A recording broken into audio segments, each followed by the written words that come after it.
Chapter 2, Subhuti's Request. At that time, the elder Subhuti, who was in the assembly, immediately rose from his seat, bared his right shoulder, knelt on his right knee, joined his palms respectfully, and addressed the Buddha, rare and precious, world-honored one. The Tathagata skillfully keeps in mind and instructs the Bodhisattvas. World-honored one, how should good men and good women who have aroused the mind of Anuttara Samyak Sambodhi, means the highest, most perfect enlightenment, dwell, and how should they subdue their minds? The Buddha said, "Excellent, excellent, Subhuti. As you have said, the Tathagata skillfully keeps in mind and instructs the Bodhisattvas. Now listen attentively, and I will tell you. Good men and good women who have aroused the mind of Anuttara Samyak Sambodhi should dwell in this way and subdue their minds in this way." "Yes, world-honored one. I am eager to hear," Subhuti said. Subhuti is often associated with longevity, and other figures like Shariputra were also older than the Buddha. In some scriptures, Subhuti is translated as Jushu, which means long-lived.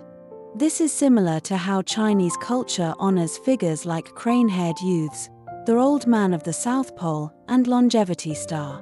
However, Subhuti was more than just a symbol of longevity. His moral conduct, wisdom, and the way he lived his life were exemplary, making him a leader among the Buddha's disciples.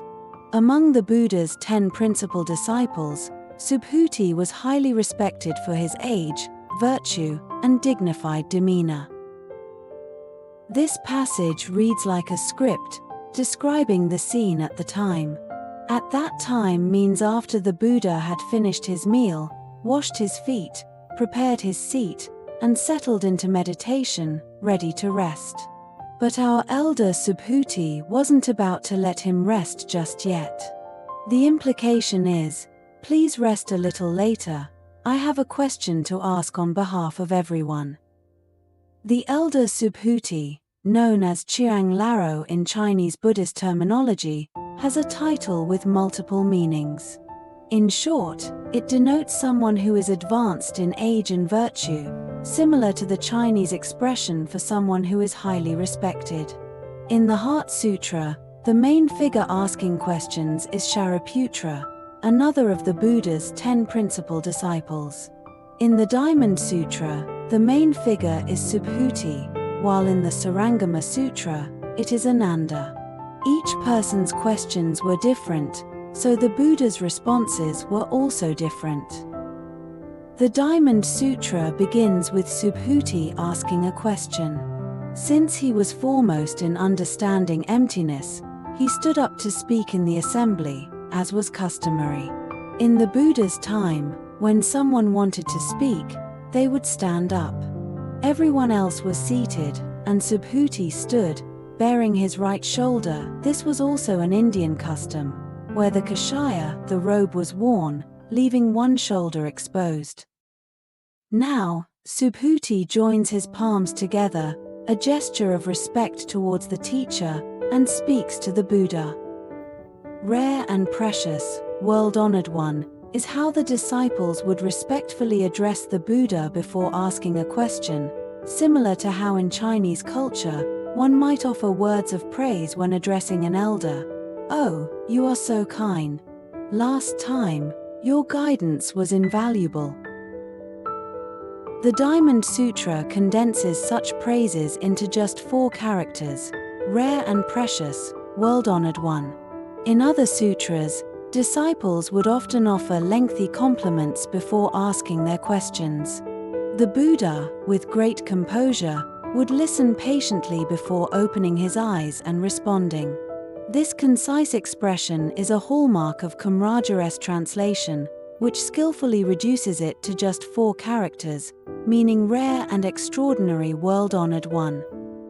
Earlier, we mentioned that Xuanzang and others also translated the Diamond Sutra, but in my view, Kumaraja's translation is brief, clear, and wonderfully expressive.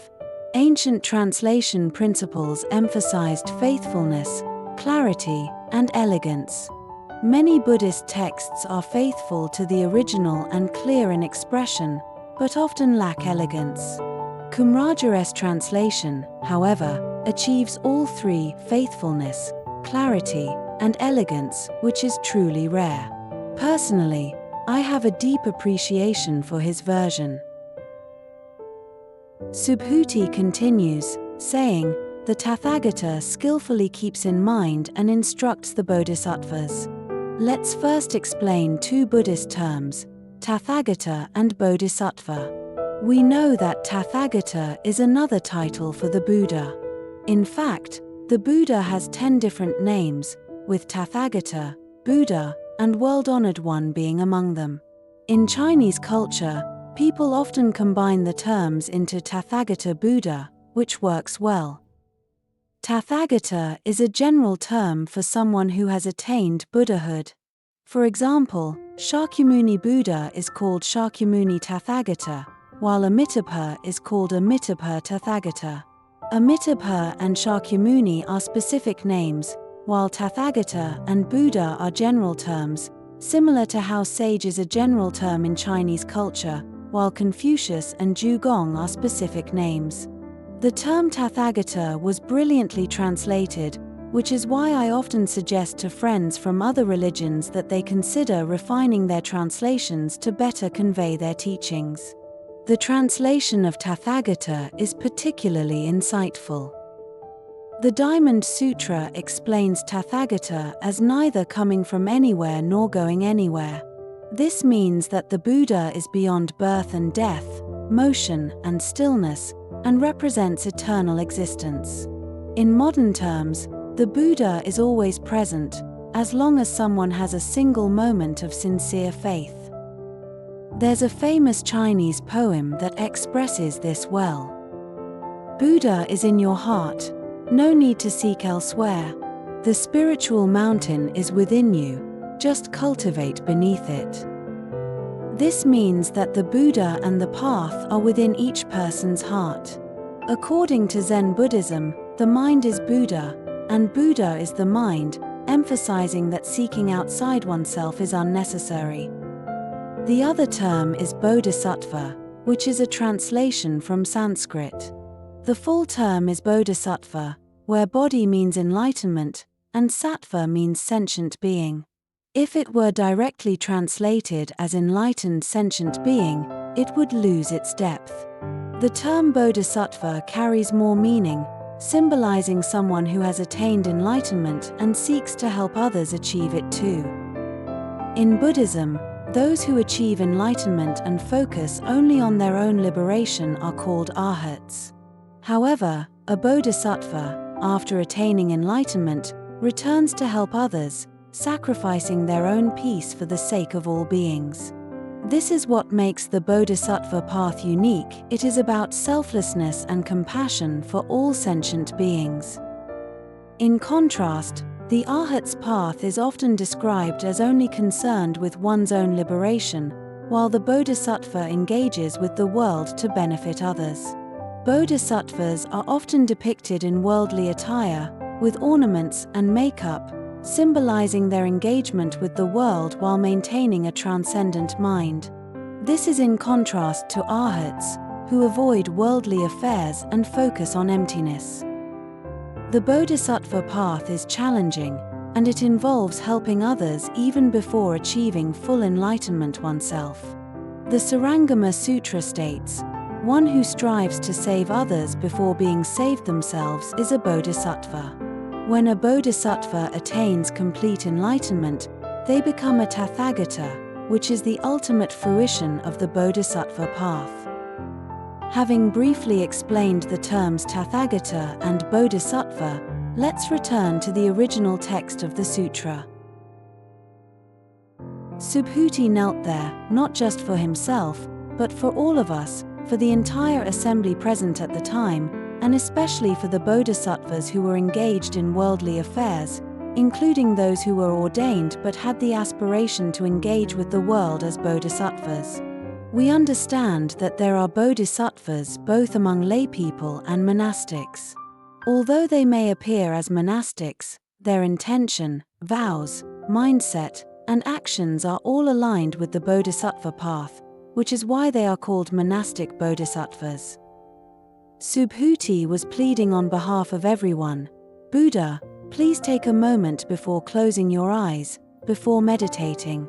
Look at all these great bodhisattvas who follow you, they need your guidance on how to practice and cultivate." In fact, the fifth patriarch of Zen once said that to achieve Buddhahood and enlightenment, it is sufficient to concentrate on reciting the Diamond Sutra. Even if one is illiterate or cannot read, just reciting Maprajñupramit, the title, is enough, as it signifies the attainment of great wisdom and reaching the other shore. As a result, the sixth patriarch attained enlightenment through the Diamond Sutra, which is why the later Chinese Zen tradition was also known as the Prajna School. In some foreign countries, it is called the Dharma School, because the fifth and sixth patriarchs directly transmitted the teachings of the Diamond Sutra, encouraging everyone to recite it. The phrase "skillfully manage thoughts" was translated with great wisdom by Kumraja.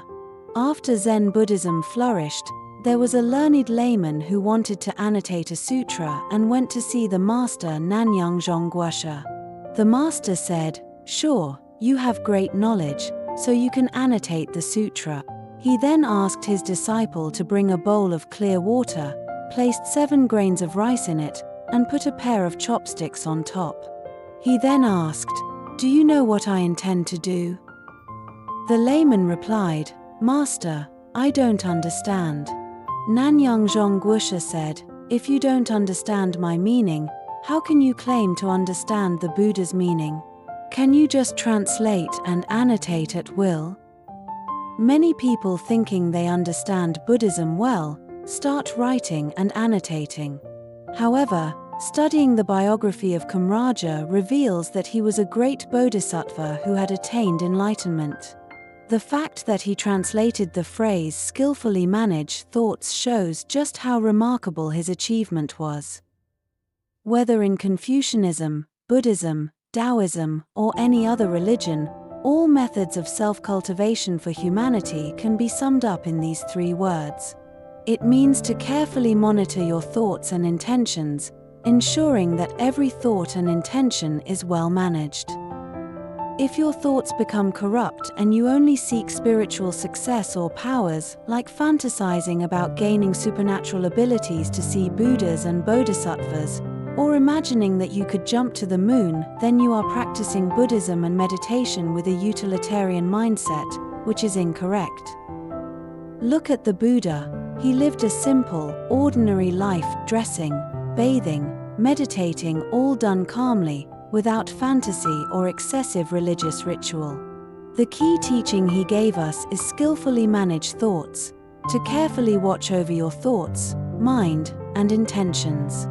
For example, those who practice reciting the Buddha's name, reaching the state of one-pointedness without distraction, are simply following a method of skillfully taking care of one's thoughts.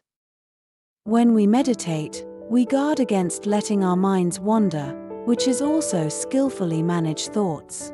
All religious methods of self-cultivation center around these 3 words. The core message of the Diamond Sutra lies in skillfully manage thoughts.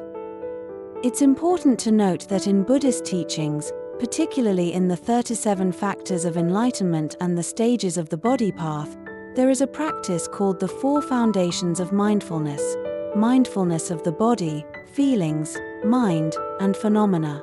Among these, mindfulness of the mind is crucial. Constantly being aware of your thoughts and recognizing them as they arise is what it means to skillfully manage thoughts. Our body and mind are of great importance. Mindfulness of the body reminds us that it is impermanent. Mindfulness of the mind shows us that our thoughts are fleeting and unreliable. They arise and pass away quickly.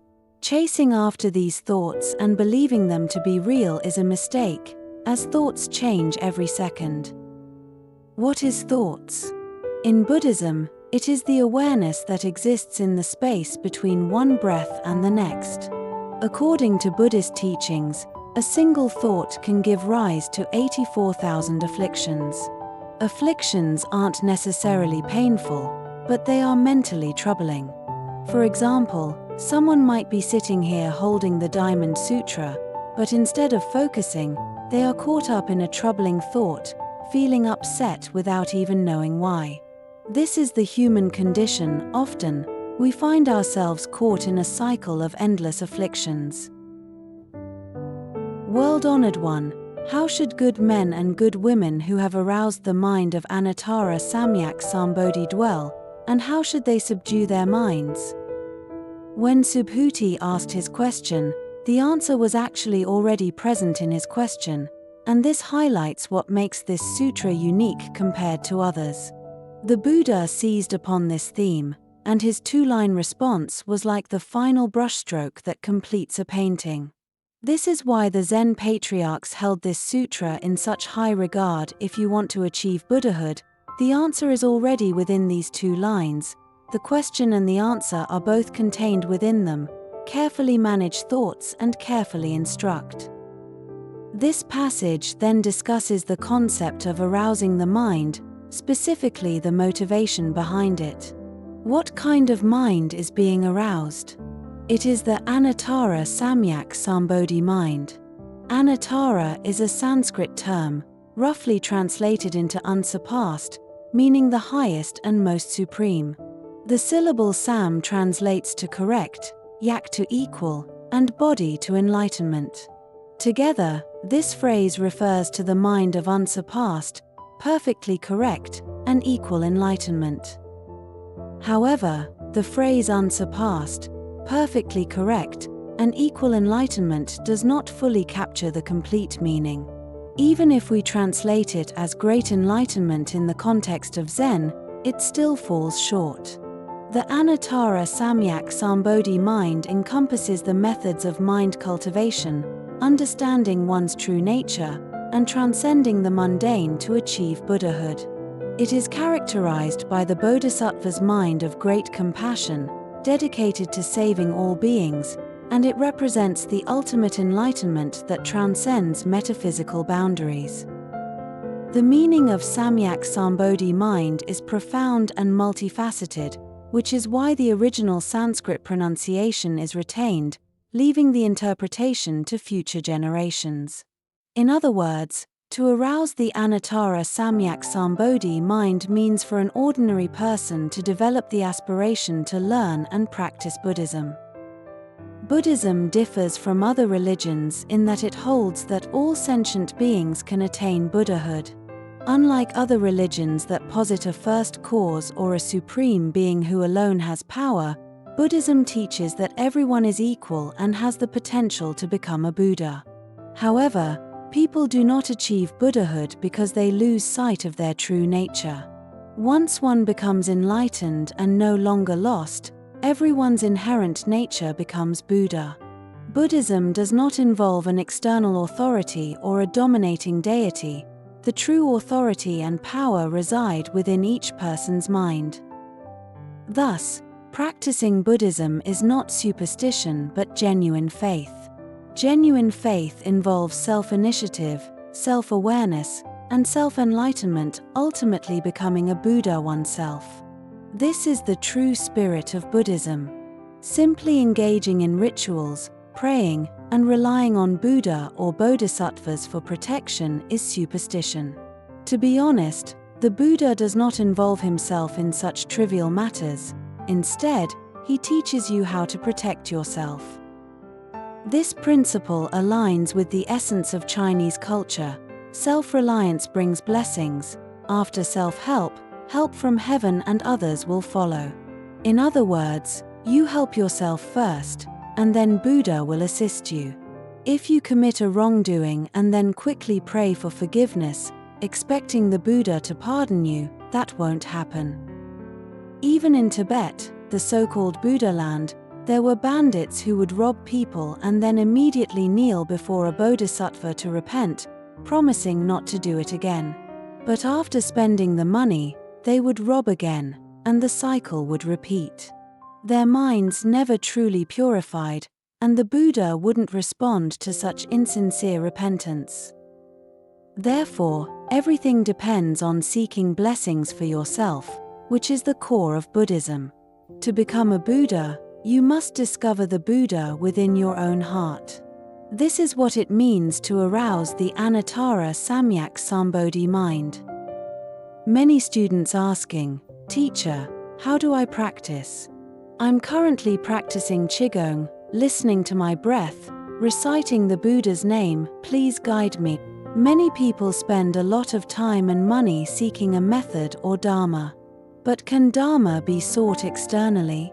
Is there any Dharma to seek? This is an illusion, just a source of affliction. Where is the Dharma? It is within your own heart, encapsulated in the 3 words, carefully managed thoughts. This is the foundation of all practice and the key to the success and fulfillment of all Buddhas. Subhuti then asked on behalf of everyone, how should one dwell?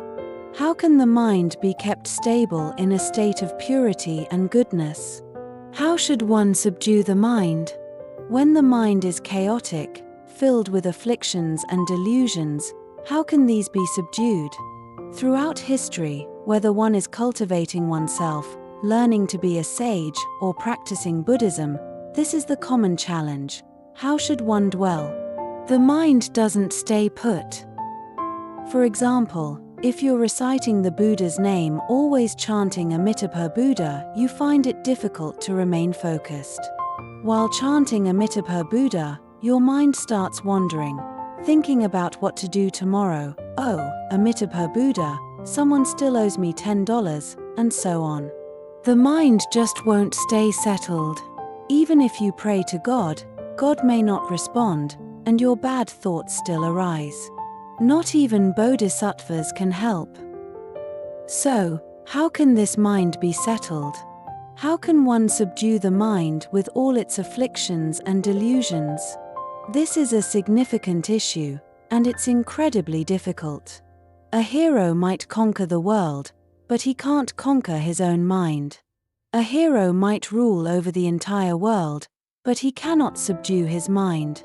If you can't subdue your own thoughts, it's because achieving the status of a sage or the way is exceedingly difficult. You might learn various practices or methods, but none of them will help if you can't control your mind. Methods remain methods, but afflictions persist.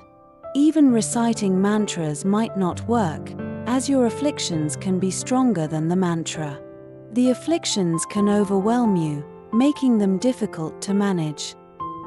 Thus, the question how should one dwell, and how should one subdue the mind, is an excellent one.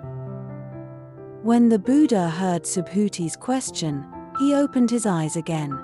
This question hit the mark, striking at the very heart of the matter. Excellent, excellent, the Buddha said. Subhuti, as you have mentioned, the Tathagata skillfully managed thoughts and instructs the bodhisattvas. Now listen carefully, and I will tell you. When reading the sutras, it should feel like reading a script. This allows you to truly enter the scene and gain insight.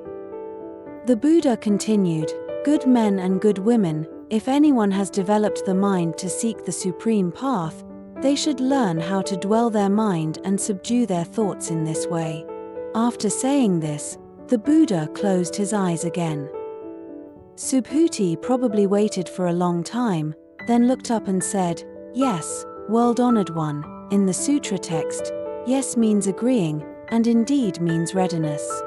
I am prepared to listen, world-honored one, and I am eager to hear." Yet, as he knelt there, the Buddha did not continue speaking. Isn't this scene well written? Scriptures are like great movies. Among us, there are talented scriptwriters, but the one who wrote this script is truly a master. Let's look back at what the Buddha said. Excellent. Excellent. You asked a good question, Subhuti.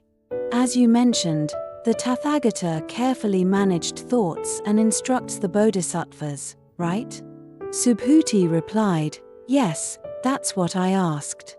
The Buddha continued, "Listen carefully.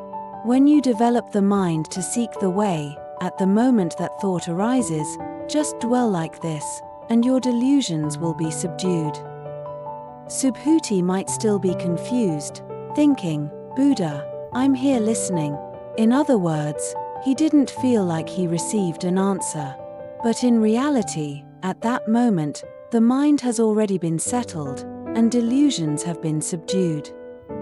When practicing mindfulness and reciting the Buddha's name, dwelling means to dwell in that state, like residing in a house.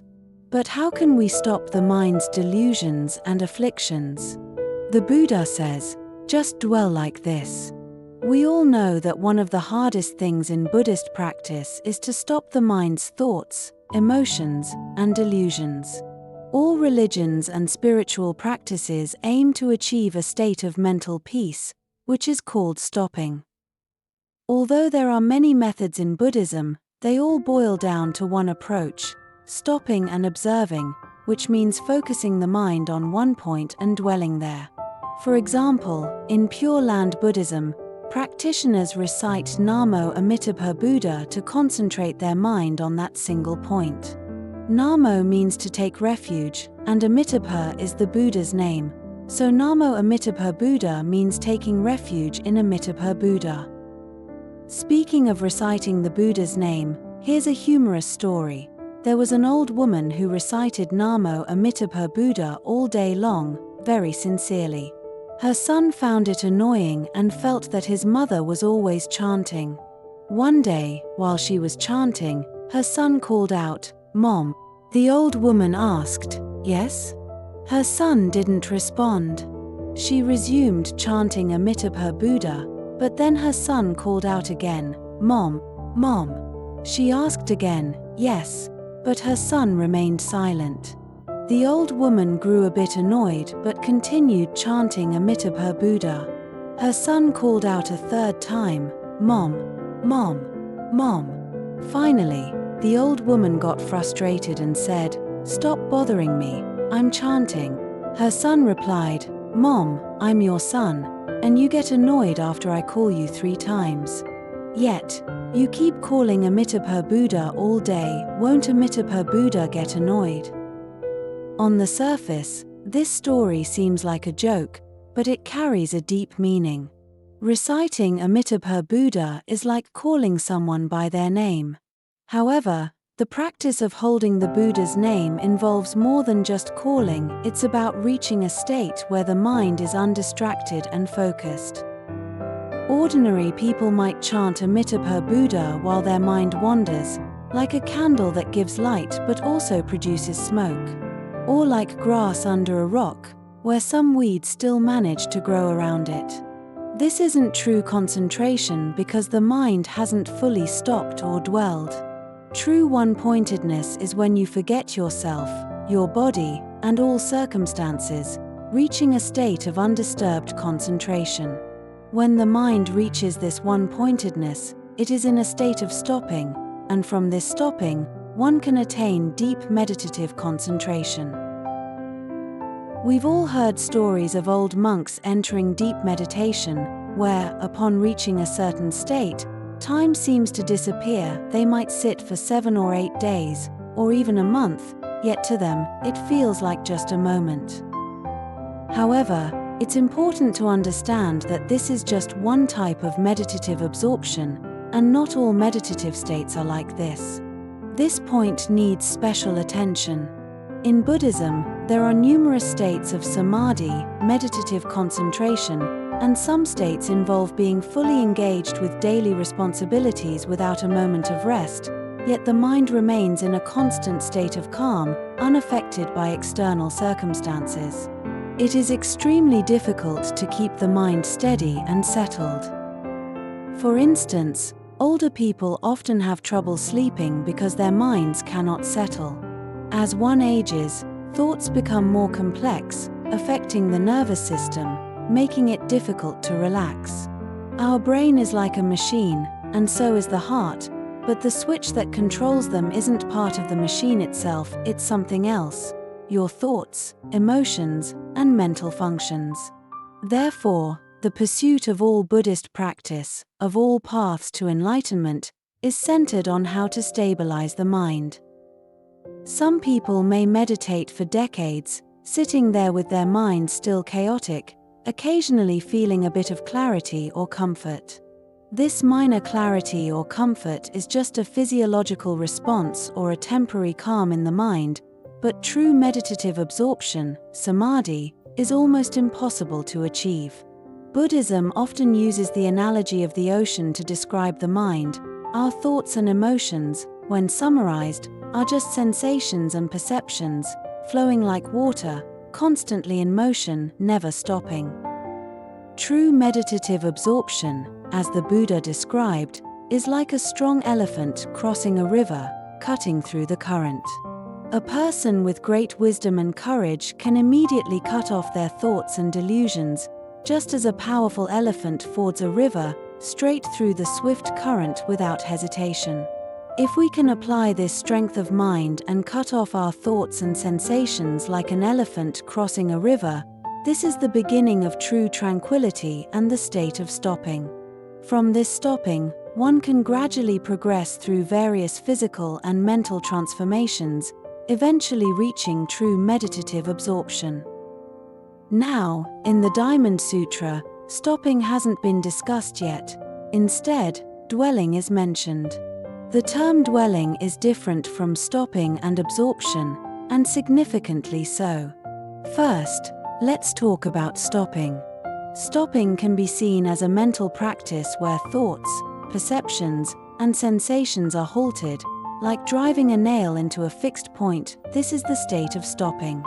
Absorption, samadhi, on the other hand, is like a spinning top that eventually stops and remains motionless, a simple analogy for absorption.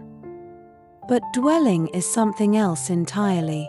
Dwelling implies being placed serenely and peacefully. These concepts aren't based on Buddhist philosophy alone but are also explained using the literal meanings of the Chinese words for stopping, absorption, and dwelling. Achieving a state of dwelling in calmness, no matter the situation, is extremely difficult for anyone. In Chinese, there is a saying, "Be at peace with whatever comes your way," which parallels the idea of dwelling, but it's hard for people to actually achieve this. People are never satisfied with themselves or their circumstances, always chasing after something elusive. There are many reasons given for this pursuit: career ambitions, the search for life's meaning, or the pursuit of truth, as philosophers might say. But truth is just a hollow term. If you ask how much truth costs per pound, no one can tell you. The pursuit of life's meaning or truth is often just an excuse. That's why it's so difficult to be at peace with whatever comes your way. For example, some long-time Buddhist practitioners struggle with this, finding it difficult to practice at home and uncomfortable in a community. In reality, they simply cannot be at peace with whatever comes their way. They can't dwell as they are supposed to, even when it comes to something as simple as sleeping in a different bed. Is it really that important whether the bed or environment is different? No, it's because the mind cannot settle. When our surroundings or circumstances suddenly change, we become uncomfortable because the mind cannot calmly dwell. This is a common truth. The problem that Subhuti raised, how to settle the mind, is one of the biggest challenges faced by everybody. The Buddha responded by saying, "Even as you ask, the mind has already settled, and delusions and afflictions have already ceased." There's an analogy for this. When we're walking down the street and something unusual catches our attention, in that moment, our mind dwells, we become transfixed. This type of dwelling, although not true dwelling in the Buddhist sense, shows how the mind can momentarily fixate when suddenly stimulated. This is not true mental dwelling but rather a false calm, yet it shows that the concept of dwelling is indeed tied to the idea of meditative absorption. In Buddhism, there's a saying, "In the first year of practice, the Buddha is right in front of you. In the second year, the Buddha is in the temple. In the third year, the Buddha is far away in the Western paradise. This reflects how the sense of connection to the Buddha can feel increasingly distant over time. For instance, a student might feel a genuine filial piety when they say they want to care for their parents, as if the Buddha is right before them. But when they return home and their father scolds them for being late, the feeling shifts, and now the Buddha seems to be in the temple. After being lectured further, the initial filial piety fades, and they retreat to their room. Now it feels like the Buddha is in the distant Western paradise. This reflects how Buddhist principles align with ordinary psychological states. How can one subdue afflictions? The Buddha's response is simple: dwell like this, subdue your mind like this. In other words, as soon as you ask the question, your mind was already free of afflictions. That very moment is the essence. That very thought is the answer. No need to look for another method. For example, if a person of faith, whether Buddhist or from another religion, sincerely repents, that moment of stillness is the Buddha's realm, and your afflictions are already gone. There's no need for any other method. If you stubbornly try to find a way to subdue afflictions, those methods only add to your mental turmoil and won't help you find peace. This is the deeper meaning. Furthermore, the Diamond Sutra teaches the wisdom of Mahayana Buddhism. The fundamental difference between Buddhism and other religions lies in the attainment of wisdom, not the accomplishment of practices. This wisdom encompasses all virtues and the fulfillment of all goodness, which is why prajna, wisdom, is the culmination of all spiritual accomplishments. How to dwell and how not to dwell is the essence of Mahayana wisdom. Dwell like this, subdue your mind like this. At that moment, you have already settled, but the instant passes too quickly to grasp. If you can hold on to that moment of dwelling, you've reached the goal. This is the key point. The whole Diamond Sutra teaches us how to dwell, which ultimately means not dwelling at all. For a true practitioner, one who can remain in deep meditation for days or months, their skill is slowly accumulated, resulting in a settled mind. However, the mind's true nature is not to dwell. For example, if you listen to a sentence and start judging it, thinking, "This sentence is good, that one is nonsense," your mind is occupied, and you won't hear the next sentence. In Mahayana Buddhism, how do we truly dwell? Dwelling without attachment is dwelling. In Zen terms, dwelling is non-dwelling, and non-dwelling is dwelling. So, when life is cultivated to this state, it's akin to being like the Tathagata, with a mind like a clear mirror, cleaned thoroughly, without subjective opinions or prejudices. Whatever comes is simply reflected, and once it passes, it leaves no trace. The great poet Sudongpa, who studied Zen, expressed this in his famous lines: "People come like autumn geese, bringing news. Events pass like spring dreams, leaving no trace." This profound understanding reflects the Buddhist principle. If one truly experiences life as events pass like spring dreams, leaving no trace, then there is no need to study the Diamond Sutra any further. Dwell like this, subdue your mind like this. There is no real need to subdue. The true nature of afflictions is emptiness, and all joys and sorrows, all worries and pains, are gone as soon as we sit down. They can never be retrieved again.